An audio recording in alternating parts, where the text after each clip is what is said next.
बच्चों ने शादी करने का फैसला कर लिया है। अपनी माँ से कोई ऐसे बात करता है? उठ, अरे उठ ना।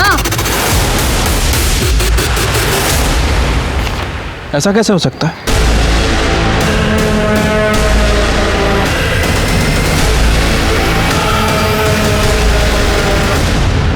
नमस्कार, आदाब।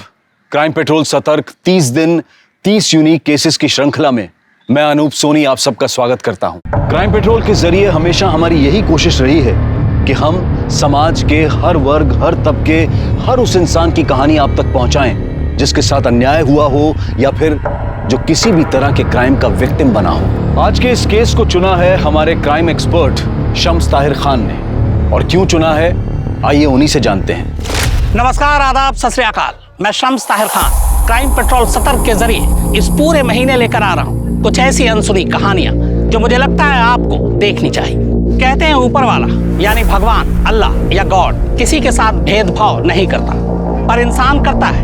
हिंदू मुस्लिम, अमीर गरीब, छोटा बड़ा, गोरा काला, यहाँ तक कि मर्द औरत, इंसानों ने भेदभाव के न जाने कितने पैमाने बना रखे हैं। देश, समाज, घर तक में भेदभाव होता है और इन्हीं भेदभाव की घुटन के बीच जुर्म जन्म लेता है जो हमारे समाज के दोहरे चेहरे को उजागर करता है।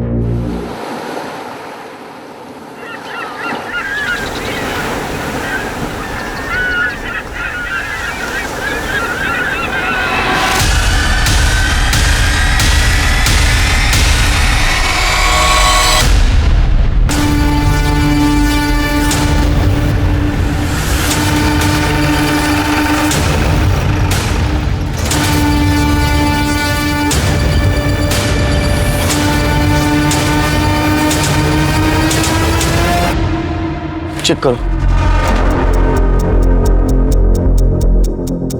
सर 20-22 साल के लगते हैं। मुझे लगता है कि कपल्स थे। सर शायद दोनों ने जहर खाया है। देखिए इन दोनों के मुंह पे सूखे हुए झाग का निशान है। चेक करो, सेक्सुअल असॉल्ट है क्या?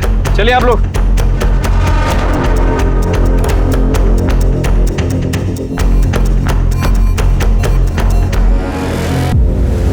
सर अंडरगारमेंट और प्राइवेट बॉडी पार्ट्स चेक किए। मरने से पहले लाश के साथ सेक्स हुआ है। सेक्स या रेप? सर एग्जैक्टली बता पाना मुश्किल है। ऐसे जगह अक्सर ये कपल्स ये सब कुछ करने आते हैं। मेकआउट हुआ होगा, बाद में सुसाइड कर लिया। क्या ऐसा भी हो सकता है सिर के? ये सुनसान जगह पे इसके साथ किसी ने रेप किया और सदमे में आके दोनों ने जान दी। लेकिन ये अभी बताना मुश्किल है। सर बॉडी चेक करो, कुछ मिलता है क्या देखो।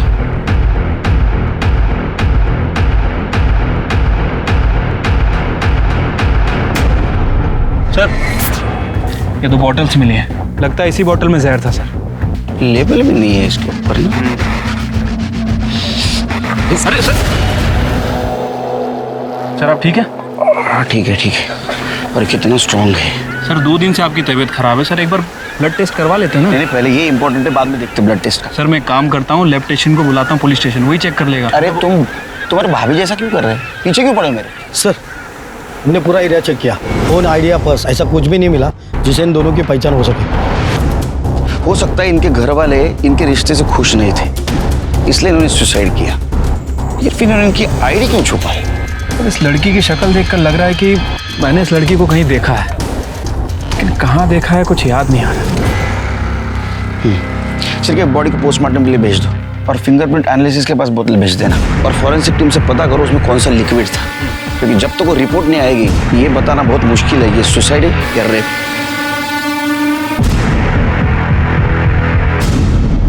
पुलिस को संदिग्ध हालत में मिले इस जोड़े की कहानी आखिर क्या थी? पीएसआई को ऐसा क्यों लग रहा था कि चेहरा देखा हुआ है? क्या वो वाकई इसे व्यक्तिगत तौर पर जानता था या फिर ये कोई मशहूर चेहरा था, कोई जानी मानी शक्ल थी? पुलिस पूरी ईमानदारी के साथ इस केस को हल करने में जुट गई, बिना इस आभास के कि इस केस का सच कितना खतरनाक साबित होने वाला था। समंदर किनारे मुर्दा पाए गए इस जोड़े की शिनाख्त फिलहाल पुलिस नहीं कर पाई है। हालांकि शुरुआती जांच के बाद ऐसा लगता है कि मामला खुदकुशी का है, लेकिन खुद क्राइम सीन ये सवाल खड़े कर रहा है कि क्या वाकई ये खुदकुशी है, क्योंकि खुदकुशी करने वाला शख्स अमूमन अपनी शिनाख्त नहीं छुपाता, बल्कि मरने से पहले वो मरने की वजह लिखकर मरता है। तो क्या इस लड़का और लड़की की मोबाइल, पर्स और आईडी कार्ड कोई चोर लेवड़ा, क्या ये मामला खुदकुशी का है या फिर सोची समझी हत्या है?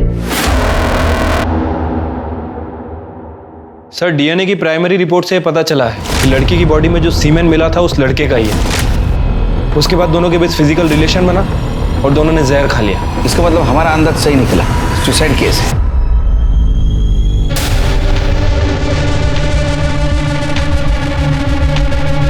हेलो, दे दिया सैंपल ब्लड का। अभी खुश चिरके। सर याद आ गया उस लड़की को कहाँ देखा है मैंने। सर ये देखिए, इस लड़की को मैंने एड फिल्म में देखा था। मैंने अपनी बेटी को मजबूर बनने की नहीं बल्कि कामयाब बनने की सीख दी है। उसे पढ़ाया लिखाया ताकि वो जो चाहे वो बन सके। आज मेरी बेटी डॉक्टर बन चुकी है, इसलिए आप भी अपनी बच्चियों को पढ़ाइए लिखाइए, उनका भविष्य उज्जवल बनाइए। सर कब से सोच रहा था इस लड़की को कहाँ देखा है। अभी वो ब्लड सैंपल ले रहा था तब मुझे याद आया। सिर्फ कि आपकी मेमोरी बहुत शार्प है। लड़की तो वही है। अबे किन्नर कौन है पता करो और उसे बुलाओ इस लड़की की पहचान के लिए। ठीक है सर।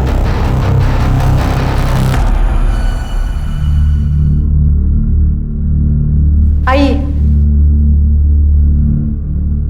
मैडम नमस्ते, मैं चंपा शिंदे। आप मेरे को इधर काहे को बुलाई? आप शिल्पा शिंदे को जानती हैं? हाँ, मेरी बच्ची है, वो 2 दिन से गायब है। मैं पुलिस स्टेशन में रिपोर्ट भी लिखाई। आइए दिखाइए। शिल्पा मेरी बच्ची। मैडम कैसे हुआ ये सब? कौन मारा इसे? अभी कुछ कह नहीं सकते। शिल्पा के साथ जिस लड़के की बॉडी मिली है, इन दोनों ने जहर खा के आत्महत्या की है। मेरी बेटी जहर नहीं खा सकती, वो कभी भी आत्महत्या नहीं कर सकती। दूसरी बॉडी दिखाइए।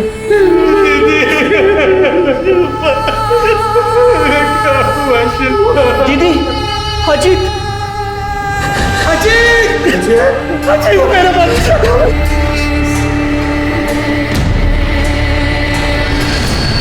साहब, मेरी बेटी शिल्पा ने आत्महत्या नहीं की है, उसे मारा गया है, मर्डर हुआ है उसका। देखो उसने जहर खाया था और बाकी सब रिपोर्ट खाया नहीं साहब, उसे खिलाया गया है। मेरी बेटी बहुत हिम्मत वाली थी साहब, वो कभी भी अपनी जान नहीं ले सकती। शिल्पा की माँ धंधा करती थी, वो एड्स से मर गई।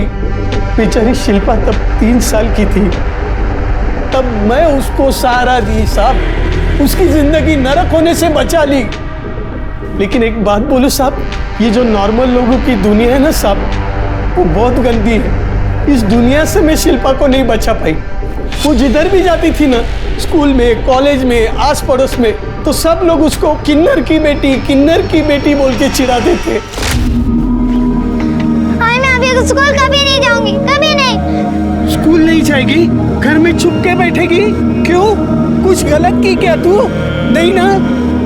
तो डरना नहीं। चंपा शिंदे की बच्ची है तू, खड़ी होकर दुनिया से लड़ना सीख, वरना ये दुनिया तुझे जीने नहीं देगी।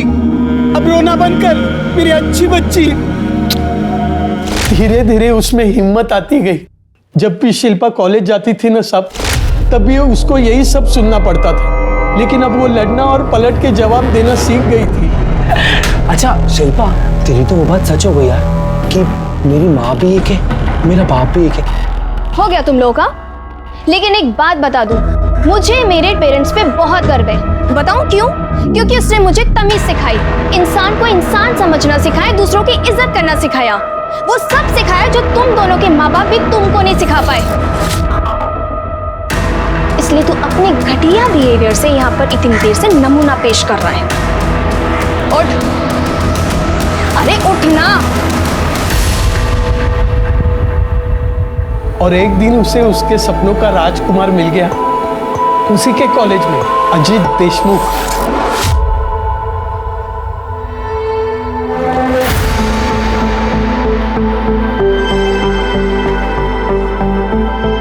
गाड़ी रोको, रुको। यही चाहते थे ना तुम? हाँ।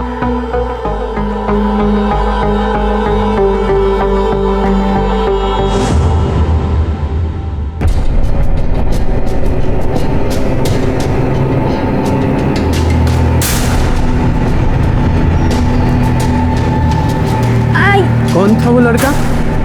अरे बेटा तू बोल तो सही, वो पसंद है ना तुझको? अजीत अब हम लोगों के घर आने जाने लगा था। चलो बेटा शुरू करो। बेटा पहले भिंडी खाओ, मैंने अपने हाथों से बनाई है। भिंडी नहीं, भेंडी बनाती है तू। बेटा तुम कढ़ी खाओ। अरे नहीं नहीं, मैंने ले बेटा खाओ। अरे तुम दोनों उसे खाने भी दोगी या झगड़ा ही करती रहोगी? बेटा तुम खाओ। सभी बहुत प्यार करते थे उसे, फरिश्ता बोलते थे, क्योंकि किन्नर की बेटी का हाथ थामने की हिम्मत दिखाई थी उसने। इस रिश्ते से सभी खुश थे सिवाय अजीत के परिवार को छोड़ के। मैं खुद उनको समझाने को गई थी। मैं शिल्पा को खूब पढ़ाई लिखाई, उसको अच्छे संस्कार दिए। देखना एक नंबर की बहू बन के रहेगी वो इस घर की। पूरा देशमुख परिवार उस पे नाच करेगा। तुम बिल्कुल सही कह रही हो चंपा। तुम्हारी बेटी हमारे घर की बहू बनेगी तो हम भी तो रातों रात फ्रंट पेज की न्यूज में आ जाएंगे, रातों रात फेमस हो जाएंगे, लोग हम पे चुटकुले कसेंगे। और जब उनके बच्चे होंगे ना तो तुम ताली पीटने और नाचने गाने आ जाना। सच में बहुत गर्व होना चाहिए हमें ऐसी बहू पर। देखिए मैं तो भले की बात कर रही थी, बाकी आप लोग जो सही समझे वही कीजिए। लेकिन बच्चों ने शादी करने का फैसला कर लिया है, अब उन्हें कोई नहीं रोक सकता, न आप न मैं। साहब पक्का तो नहीं कह सकती कि ये सब देशमुख परिवार ने किया है, हाँ लेकिन इतना पक्का कह सकती हूँ कि अजीत और शिल्पा ने आत्महत्या नहीं की। उन दोनों को मारा गया है साहब। उन दोनों के कातिलों को पकड़िए साहब, उसमें मेहरबानी करिए साहब, उन दोनों के कातिलों को पकड़िए। संभालिए अपने आप को, जो सच होगा वो जल्द सामने आ जाएगा। चिरके चलो अजीत के इज्जतदार परिवार से मिलके आते हैं, देखते हैं उनका क्या कहना है। इसमें कहना क्या है इंस्पेक्टर साहब, आप ही बताइए, कौन एक किन्नर की बेटी को अपने घर की बहू बनाना चाहेगा? हमने अजीत को बहुत समझाने की कोशिश की लेकिन वो सुनने को तैयार ही नहीं था कि अजीत की दी हुई शय थी कि एक किन्नर की इतनी हिम्मत हुई क्या वो हमारे घर आके हमें समझा रहा था। तो उस किन्नर की हिम्मत हुई आपके घर आने की, लेकिन आप लोगों में बिल्कुल श्रद्धा नहीं कि अपने खोए हुए बेटे की मिसिंग कंप्लेंट करे पुलिस में जाके। सर अजीत अक्सर शिल्पा के घर जाया करता था, तो कहीं कहीं दिन वही रहा करता था, तो हमें लगा कि वो वही होगा। चलो मान लो आप लोगों को पता नहीं था कि वो मर चुका है, लेकिन हमने खुद आपको बोला कि वो मर गया। हम यहाँ खुद ही आपको बताने के लिए आए, फिर भी आप उसके आइडेंटिफिकेशन के लिए आने के लिए तैयार नहीं हो। मेरे पति की तबीयत ठीक नहीं रहती है, इसीलिए मैं अभी केशव को भेजती हूँ। केशव मैं कैसे जा सकता हूँ, मुझे तो बिजनेस मीटिंग है। केशव इंस्पेक्टर साहब आप चलिए, मैं आता हूँ थोड़ी देर।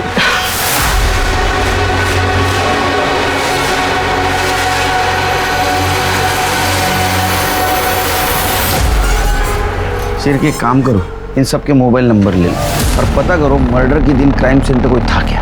ठीक है सर। जिसने हिंदुस्तान की हजारों लाखों माओं को एक सीख दी कि बेटी को बोझ नहीं मानते, उसे पढ़ाना लिखाना चाहिए, लेकिन वो आज खुद टूटकर पूरी तरह बिखर चुकी है। उसकी बेटी शिल्पा की संदिग्ध मौत ने उसे पूरी तरह झकझोर दिया है। सर चंपा का ये कहना है कि शिल्पा और अजीत ने आत्महत्या नहीं की बल्कि उसका मर्डर हुआ है। इस बारे में आप क्या कहना चाहते हैं? कुछ बता नहीं सकते, तहकीकात जारी है। Sir one more question sir. क्या चल रहा है? हाँ? हमें हमारा काम ही करने दो, आप जाइए घर पे। साहब मैं नहीं बुलाई ये लोग को, हम लोग तो घर पे ही जा रहे थे, ये लोग कहाँ से आगे पता नहीं हमको। आई घर चलना, तब से शिल्पा गायब हुई है, तब से तूने कुछ खाया भी नहीं। ये कौन है? ये सूरज है, मेरे चाय का बाकड़ा संभालता है, मेरा बच्चा है वो। लेके जाओ इनको घर पे। जाओ तुम लोग भी जाओ, कुछ रहेगा तो बताएंगे हम। जाओ। सर अजीत के पिता यशवंत देशमुख आए थे, उन्होंने ये बात कंफर्म की है कि शिल्पा के डेड बॉडी के साथ जिस लड़की की डेड बॉडी मिली है वो अजीत देशमुख की है। इतना अजीब परिवार मैंने आज तक नहीं देखा सर। जवान बेटे की मौत हो गई लेकिन परिवार के किसी भी सदस्य के चेहरे पर सिकन तक नहीं आई सर, यहाँ तक कि अपने बेटे की बॉडी तक देखने नहीं आए। अरे वो किन्नर के बेटी के साथ शादी करने वाला था ना, हो सकता है इस वजह से पूरा परिवार उससे नाराज हो। सर अजीत और शिल्पा की मर्डर की वजह भी हो सकती है ये। हाँ लेकिन मर्डर हुआ तो हाँ, अभी तक तो सुसाइड लग रहा है। वो अजीत के कॉल रिकॉर्ड्स में कुछ मिला? सर वैसे तो कुछ खास नहीं मिला है, हालांकि उन दोनों के फ़ोन तभी स्विच ऑफ हुए थे जब उन दोनों का मर्डर हुआ। फ़ोन रिकॉर्ड को मैंने अच्छे से चेक किया है, कुछ सस्पिशियस नहीं मिला है। वो दोनों एक दूसरे से ही बात करते थे। और फिंगरप्रिंट और फॉरेंसिक रिपोर्ट का क्या हुआ? सर फिलहाल ये दोनों रिपोर्ट नहीं आई। शिल्पा बहुत सही लड़की थी मैडम, उसका किसी के साथ कोई पंगा नहीं था, हमेशा खुश रहती थी और लोगों को भी हमेशा खुशी रखती थी। और तू, तेरे साथ कैसी थी? मैडम आप चाय पियेंगे? विलास 2 चाय। उसकी कोई ज़रूरत नहीं है, पहले बता तेरे साथ कैसी थी? मेरे साथ भी अच्छी थी मैडम, सब बात बोलती थी मेरे को। उसे फ़ोटो खिंचाने का बहुत शौक था, हमेशा मेरे को फ़ोटो निकालने के लिए बोलती थी। ये देखो ना मैडम उसकी फ़ोटो, ये जब उसने पहली बार साड़ी पहनी।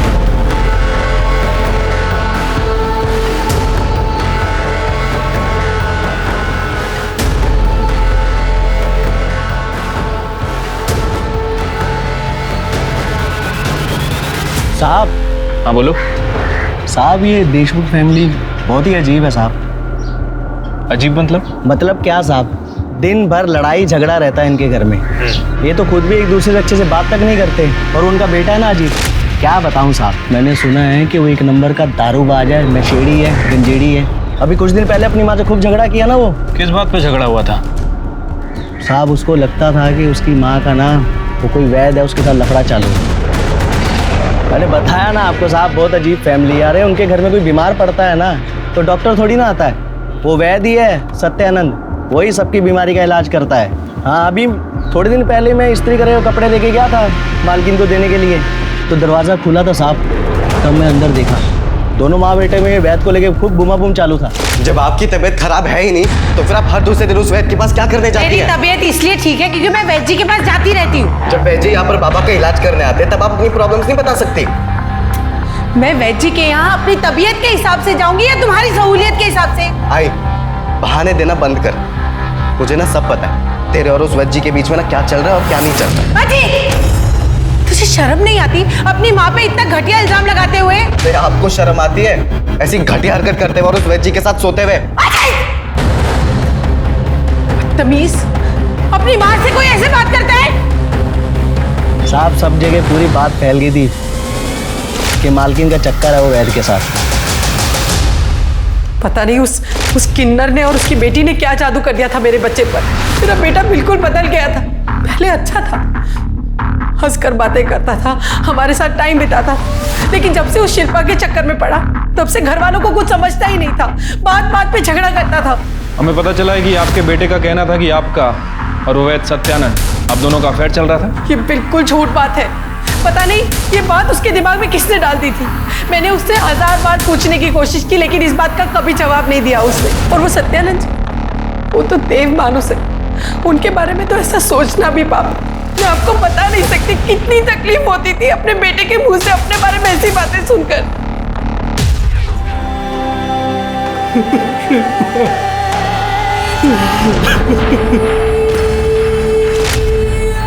आई काकी, बिना मेकअप के भी तो बाहर जाया जा सकता है ना, पर आप लोग ये वाली बात कहाँ समझोगे? ए पोरी, ये क्या तू आप लोग लगा रखी है? अरे आई सॉरी, मेरा मतलब है कि हम लोग, पर हम लोगों में भी तो तुम सबको ऐसे बाहर जाने के लिए सुंदर बनना पड़ता है, ऐसे भर भर के मेकअप लगाना पड़ता है और ऐसे कपड़े पहनने पड़ते हैं। अब मुझे क्या जरूरत है मेकअप की, मैं तो ऐसी सुंदर हूँ। वैसे भी मन सुंदर होना चाहिए, तन कम भी सुंदर हो तो चलता है। देखो तो दीदी क्या क्या बोल रही है, कितना भाव खा रही है। अरे भाव तो खाएगी, हमारी शिल्पा कौन सी हीरोइन से कम सुंदर है? ये है मेरी सबसे अच्छी काकी। ऐसे ही खुश रहो। खा ले जितना भाव खाना है खा ले, जब 2-3 बच्चे पैदा कर लेगी ना तो मोटी हो जाएगी, तब पूछूंगी तेरे से मैं। बच्चे? मैं कोई बच्चे पैदा नहीं करने वाली। अरे मैं क्यों अपना फिक्र खराब करूं? मैं जा रही, आप लोग नहीं समझोगे।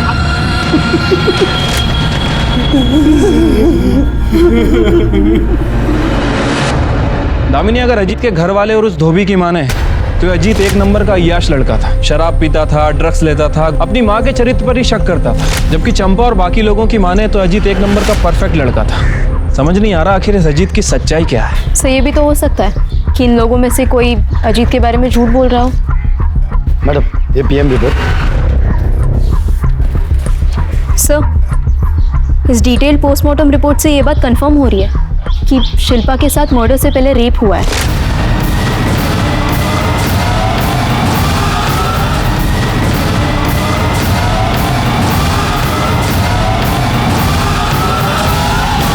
क्योंकि कॉन्डम के लुब्रिकेंट उसके प्राइवेट पार्ट्स में मिले।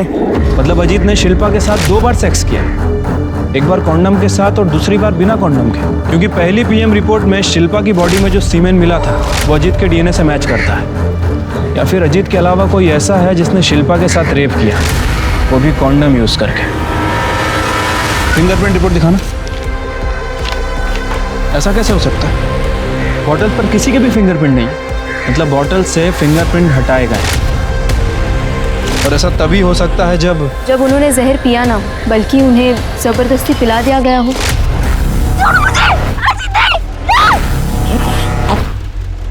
और बॉटल पे से फिंगरप्रिंट्स भी जानबूझ के हटा दिए गए हो। इसका मतलब दामिनी ये सुसाइड केस नहीं है, बल्कि मर्डर केस है, डबल मर्डर केस।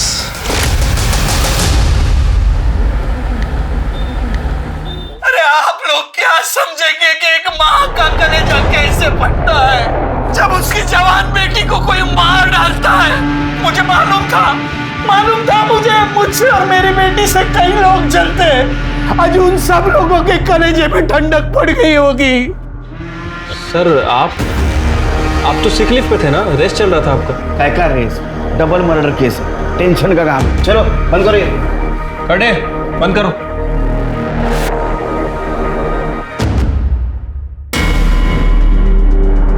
मर्डर ने सबसे बड़ी गलती ये की कि जबरदस्ती जहर पिलाने के बाद बोतल से अपने उंगलियों के निशान मिटा दिए। क्या ऐसा तो नहीं कि 21 फरवरी को अजीत और शिल्पा दोनों 8 से 9 के बीच मिले, उनमें फिजिकल रिलेशन डेवलप हुआ और उस वक्त वहां कोई आया, या तो पहले से वहां कोई मौजूद था, या तो प्लानिंग से, या तो रैंडमली। और अगर रैंडमली वहां कोई आया है तो उसके बाद जहर की बोतल कैसे आई? इसका मतलब जो आया वो प्लानिंग से आया। उसने पहले अजीत को जबरदस्ती जहर पिलाया,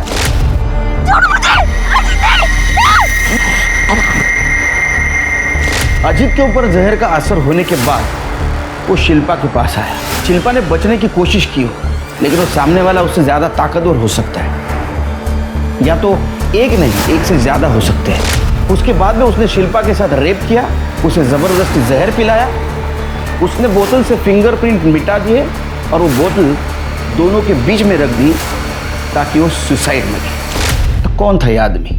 और अजीत के बारे में हमारे पास दोनों तरफ की इंफॉर्मेशन क्यों आ रही? झूठ कौन बोल रहा है और किस लिए? क्या ऐसा तो नहीं कि इस बात का इस मर्डर से कोई कनेक्शन हो? सर यही बात तो हम दोनों के भी समझ में नहीं आ रही कि एक ही आदमी की 2 छवि, एक ब्लैक और एक व्हाइट। या फिर ऐसा भी हो सकता है कि चंपा ने यह मर्डर किया हो, लेकिन अभी हमें दिखाने की कोशिश कर रही है अजीत बहुत अच्छा था, उसे मैं पसंद करती थी। या फिर अजीत वैसा ही था जैसा उसके घर वाले बताते। सर अगर ऐसा है तो फिर शिल्पा के साथ रेप और मर्डर क्यों हुआ? और अगर वाकई ऐसा है तो इस मर्डर में देशमुख फैमिली भी इन्वॉल्व है। पर सर देशमुख फैमिली अपने ही बेटे का मर्डर क्यों करवाएगी?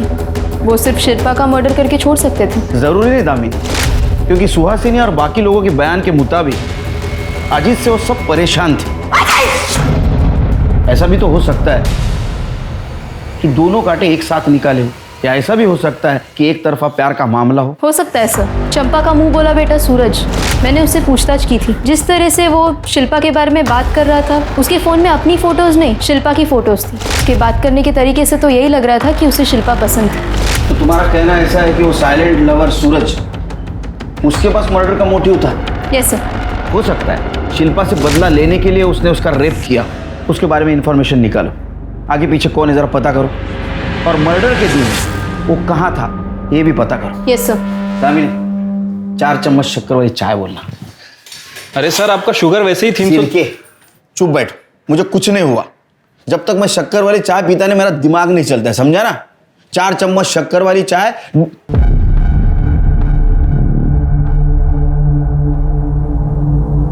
मैं शक्कर वाली चाय पीता हूं, बिना शक्कर वाली चाय चाहिए मुझे। क्या देख रहे हो? जाओ।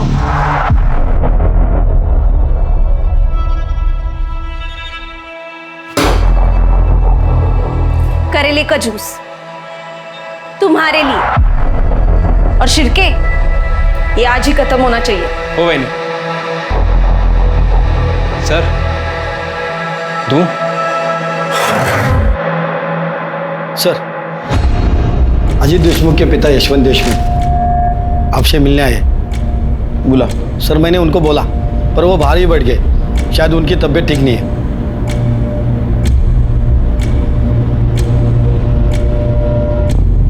कैसे हैं आप? इंस्पेक्टर साहब, मैं पूछने आया हूँ, मेरे अजीत को किसने मारा? हम पता लगाने की कोशिश कर रहे हैं, जल्दी पता चल जाएगा। जल्दी पता लगाइए। मैं जानना चाहता हूँ मेरे इतने शरीफ बेटे को किसने मारा और क्यों?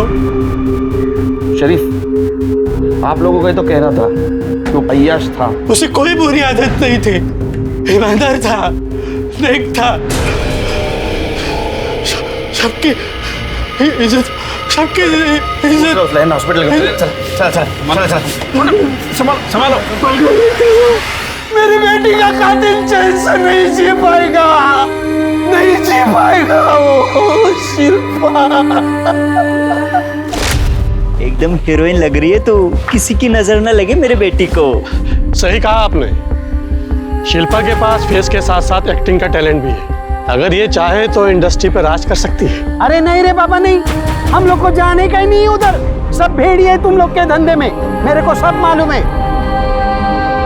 आज मेरी बेटी डॉक्टर बन चुकी है,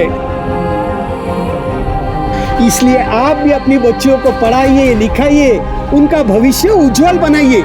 जब उनका भविष्य उज्जवल बनेगा तो वो आगे बढ़ेगी और साथ साथ हमारा देश भी आगे बढ़ेगा।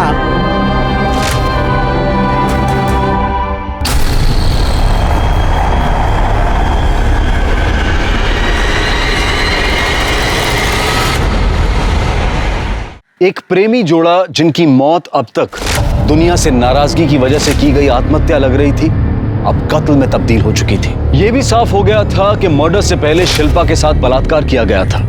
पुलिस के पास सस्पेक्ट तो कई थे, लेकिन सबूत किसी के भी खिलाफ नहीं था। मीडिया भी इस पर अपनी नजर बनाए हुए था और तभी यशवंत को हॉस्पिटल भेजने से पुलिस को एक उम्मीद मिली। यशवंत की ब्लड रिपोर्ट में एक ऐसा सच सामने आया जिससे यह पता चला कि उसे किसी ऐसी जड़ी बूटी का सेवन करवाया जा रहा था जो धीमे जहर की तरह काम कर रही थी, जिसकी वजह से वो कमजोर था, बीमार था और मौत की तरफ बढ़ रहा था। इस जड़ी बूटी की इतनी गहरी जानकारी सिर्फ एक इंसान को हो सकती थी और वो था देशमुख परिवार का वैद्य सत्यानंद।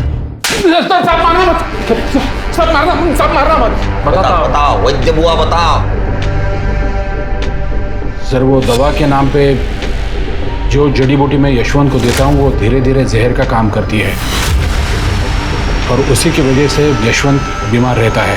पर लेकिन ऐसी जड़ी बूटी क्यों देता था उसको? सर वो मैं अरे मैं क्या बोल।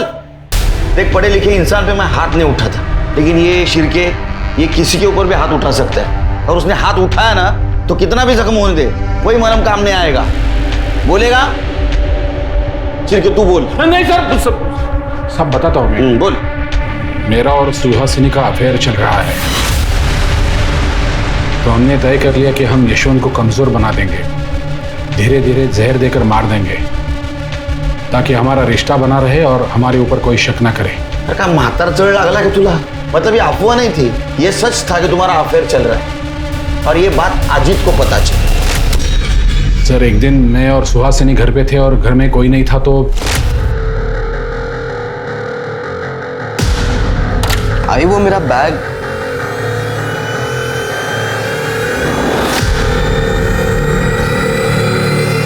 अजीत और सुहासिनी के बहुत झगड़े होते थे, लेकिन सुहासिनी हमेशा यही कहती थी कि मेरे और उसके बीच में कुछ नहीं है। झूठी बातें फैलाकर वो। अच्छा, तो अजीत को अय्याश साबित करके तुम्हारा फायदा नहीं हुआ, इसलिए यशवंत की तरह उसको भी तूने जहर दे दिया। सिर्फ माइल्ड नहीं, स्ट्रांग जहर दिया, जिसकी वजह से उसकी मौत हो गई। इतना ही नहीं तो तुम लोगों ने शिल्पा को भी जहर दे दिया, वो मर गई। वो बोतल वहीं छोड़ दी ताकि सब लोगों को लगे इन दोनों ने सुसाइड कर लिया। नहीं सर, मैंने ऐसा कुछ नहीं किया। फिर किसने मारा? सुहासिनी ने? नहीं सर, वो तो मुझे पता नहीं है। शिरके, यशवंत को जहर देने के जुर्म में इसको अंदर डालो और वो सुहासिनी को मिलो। देखो क्या नई कहानी सुनाती है। जी, कितना घटिया इल्जाम लगा रहे हैं आप मुझ पर। वो वैद झूठ बोल रहा है, मैं उसके साथ अफेयर क्यों करूंगी? उसकी हिम्मत कैसे हुई मुझ पर इतना घटिया इल्जाम लगाने की? झूठ वैद नहीं, झूठ सुहासिनी बोल रही है। क्योंकि उसको पता है अब अजीत उससे जवाब नहीं मांगेगा और वैद को भी झूठा साबित करेगी। इस मर्डर में वैद ने उसकी मदद नहीं की तो किसी ने तो की होगी और उसकी फीस भी उसे देनी पड़ी होगी। एक काम करो, उसका अकाउंट चेक करो और देखो 21 फरवरी से पहले उसके अकाउंट से कुछ पैसे निकाले गए क्या।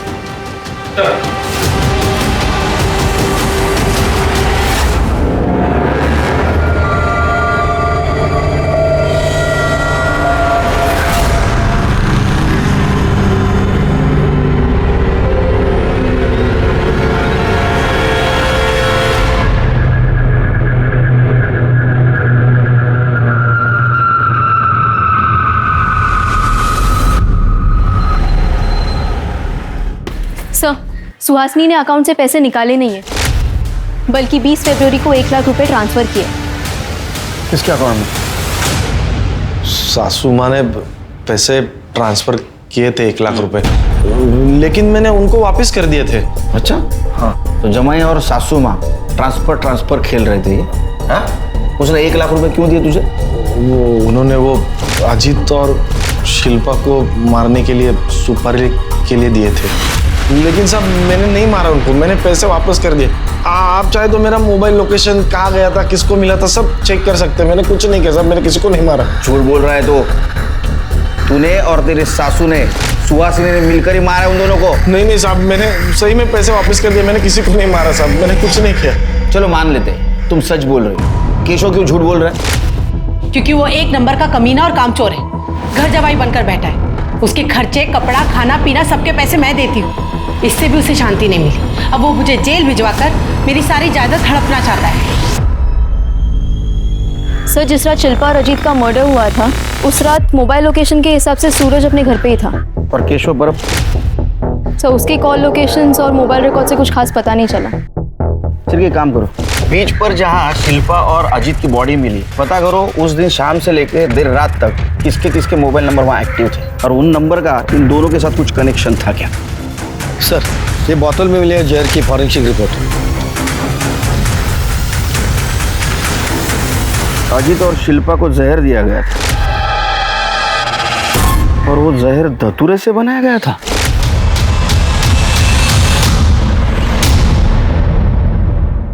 अजीत और शिल्पा को जहर दिया गया था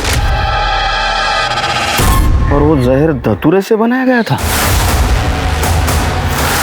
धतूरे से जहर बनाया जा सकता है और धतूरा मिलना आम बात है।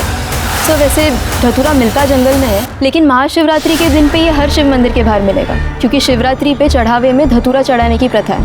1 मिनट, महाशिवरात्रि 21 फरवरी को महाशिवरात्रि थी। एक काम करो शिव के जितने भी शिव मंदिर है उसके बाहर उसके आसपास जितने भी फूल की दुकानें वहाँ CCTV फुटेज कलेक्ट करो और देखो किसने इतने भारी मात्रा में धतूरे खरीदे। और एक बात पता करो, मुंबई या मुंबई के आसपास धतूरे के जहर से किसी को मारा गया था ऐसा केस आया है क्या? हो सकता है देशमुख परिवार का वैद और ये चंपा की बिरादरी वाले ये जरूर जानते होंगे कि धतूरे से जहर कैसा बनाया जा सकता है। दामी तुम एक काम करो, चंपा से जुड़े हुए सारे लोगों की पूछताछ करो। Yes sir. सूरज के बैकग्राउंड का कुछ पता चला?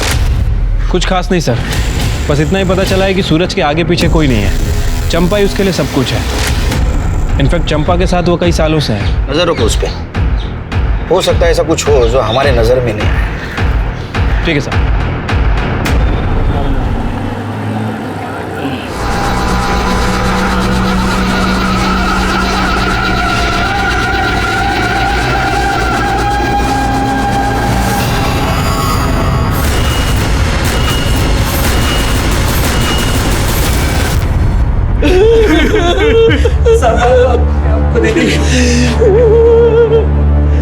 मार डाला, मेरे दोनों बच्चों को मार डाला। एक माँ की चीख पुकार है जिसने अपने 2 बच्चे एक के बाद एक खो दिए। अगर पुलिस शिल्पा और अजीत के कातिल को ढूंढ निकालती तो क्या सूरज जिंदा होता? क्या सूरज की हत्या को भी इसी कड़ी की साजिश माने? कैसे पुलिस की लापरवाही समझे? आखिर पुलिस कर क्या रही है? ये एक माँ की चीख पुकार है जिसने एक एक कर अपने दोनों बच्चों को खो दिया। पुलिस अगर शिल्पा और अजीत के कातिल को ढूंढ निकालती तो क्या पता सूरज जिंदा होता। क्या सूरज की मौत इस कड़ी का कोई हिस्सा है या फिर सूरज शिल्पा और अजीत के कातिल को जान चुका था और इसीलिए उसकी जान चली गई? पुलिस की नजर में सूरज इस मर्डर में सस्पेक्ट था, फिर उसकी मौत पुलिस की कार्रवाई पर भी सवालिया निशान लगाती है कि आखिर पुलिस कर क्या रही है। पुलिस ये सोचकर हैरान थी कि क्या चंपा की बिरादरी में भी कोई ऐसा था जो इस रिश्ते के खिलाफ था। इस जानकारी को हासिल करने के लिए पुलिस ने खबरियों का जाल बिछाया और जो खबर सामने आई वो हैरान कर देने वाली थी। ठीक से बैठो।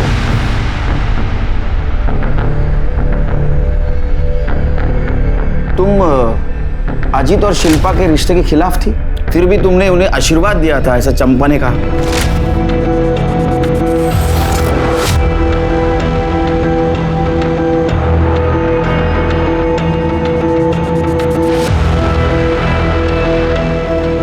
इसे हमारा आशीर्वाद समझ के पी जाओ। हमारी दुआओं से तुम फर्श से अर्श तक पहुंच जाओगे। जीवन में बहुत तरक्की करोगे, बहुत बड़ा नाम होगा तुम्हारा और हमारी बिरादरी तुम्हारे साथ होगी। लो पी लो।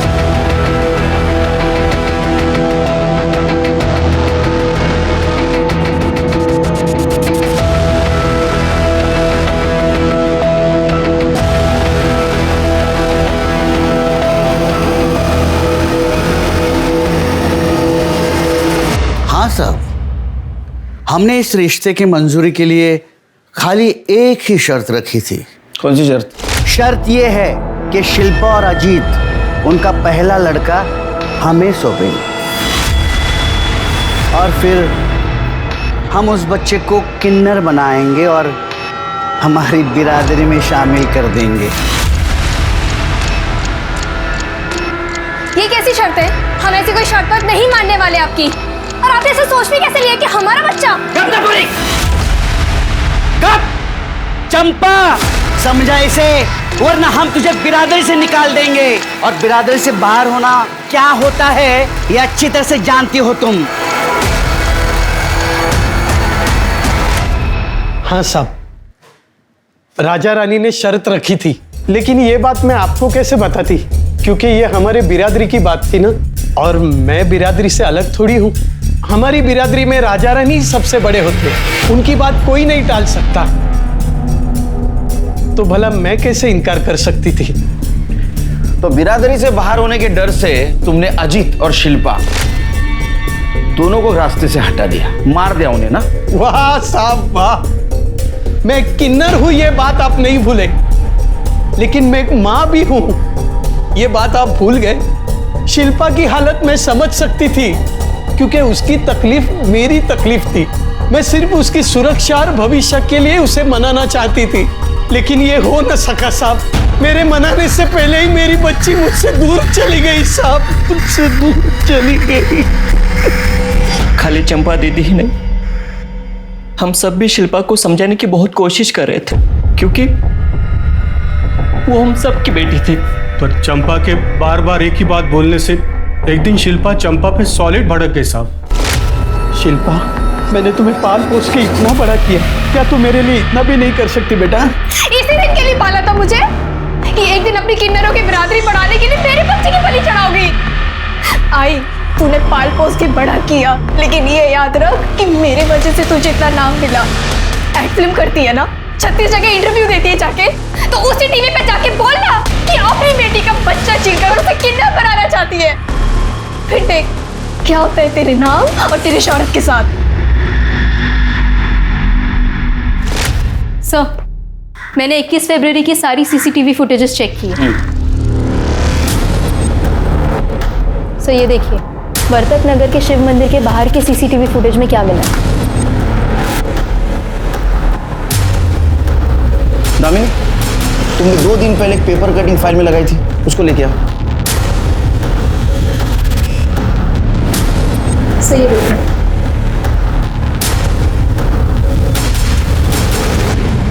शिरके, देखो लग तो यही रहा है ना? हाँ सर, दिख तो यही रहा है, बट सिर्फ फुटेज के बेस पे साबित कैसे करेंगे? 21 फरवरी का इसका मोबाइल लोकेशन निकालो। फिंगरप्रिंट मिटाने के गलती के साथ साथ इसने और एक गलती की होगी, मोबाइल साथ में लेके जाने की। सर, पिछले साल चेंबूर में धतूरी की जहर की वजह से एक की मौत हुई थी, उस केस की ये फाइल। मरने वाले का नाम आशा था। और वो एक किन्नर था और उसके रूममेट को सस्पेक्ट बना के रखा था पुलिस वालों ने, लेकिन कुछ सबूत नहीं मिला तो उसको छोड़ दिया। मरने वाली के रूममेट का नाम देख रहे हो? बुलाओ उसे, उसका धतूरा हम बनाएंगे।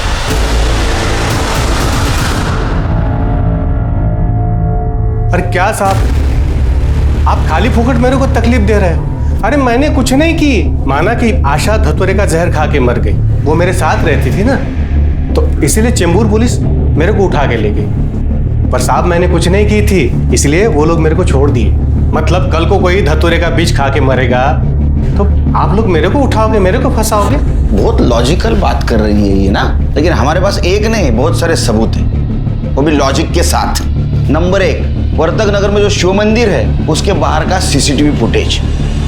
चिरकी दिखाओ जरा।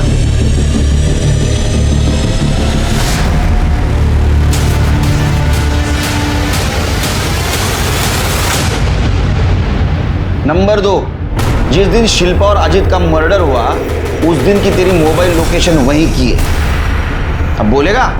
कर दे चल। 4 नंबर तो काम हो गया। साहब मैं सब सच बताती, मेरे को मालूम था शिल्पा और अजीत गुपचुप किधर मिलते हैं। मैं गई उधर, मैंने मदद ली और दोनों को मार दिया। किसकी मदद ली?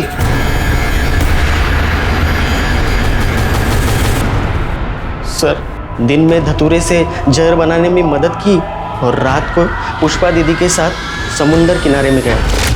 जब हम दोनों उधर गए तो दोनों लगे पड़े थे। शिल्पा चंपा को महान बनाई थी, इसीलिए शिल्पा को मैं अपनी आंखों से मरते देखना चाहती थी। दीदी अब सब्र नहीं हो पा रहा। चुप, रुक जा 2 मिनट।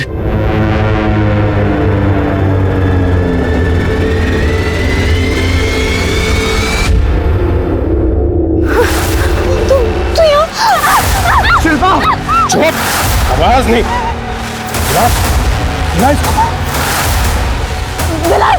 क्या है बोतल में? क्या है इसमें? शिल्पा को जिंदा देखना चाहता है ना तो चुपचाप पी ले, करना यही इसमें इसकी गर्दन काटने की। दे दीजिए। तू पीता है या काटू गर्दन की?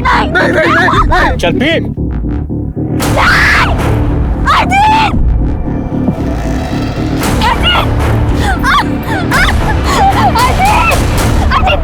अजीत!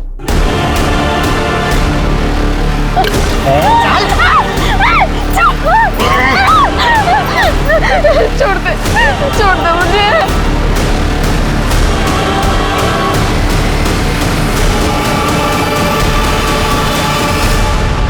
सुनो, हाँ, इन दोनों को आसपास लिटाते हैं और लगना चाहिए कि दोनों ने जहर पी के आत्महत्या की। मेरे को चंपा से बहुत जलन होती थी। धंधे वाली का बच्चा क्या पाल लिया उसने, सारी मीडिया उसके पीछे हो गई। मैं सोचती थी अच्छा अब तूने बच्ची पाली है ना तो लगन करके दिखा। पर शिल्पा को अजीत जैसा भला मानुस मिल गया, राजा रानी आशीर्वाद दे दिए। मुझे बहुत तकलीफ होती थी ये सब देख के। सूरज को क्यों मारा? वो मैं टीवी पे प्रोग्राम देख रही थी चंपा का, कोस रही थी उसको। ऐसा इसमें क्या है, मैं यहाँ ऐसे चढ़ रही है। एक दिन तेरे को भी मैं शिल्पा की तरह मारूंगी।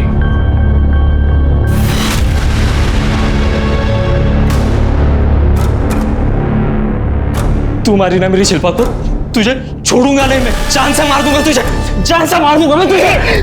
इसके पहले वो मुझे मारता, मैंने उसे मार दिया और फिर उसकी बॉडी को गोनी में भर के सुबह सुबह सोसाइटी के कचरे के पास फेंक दिया। शिरके, पुष्पा के ऊपर सूरज, अजीत और शिल्पा के मर्डर का चार्ज लगा।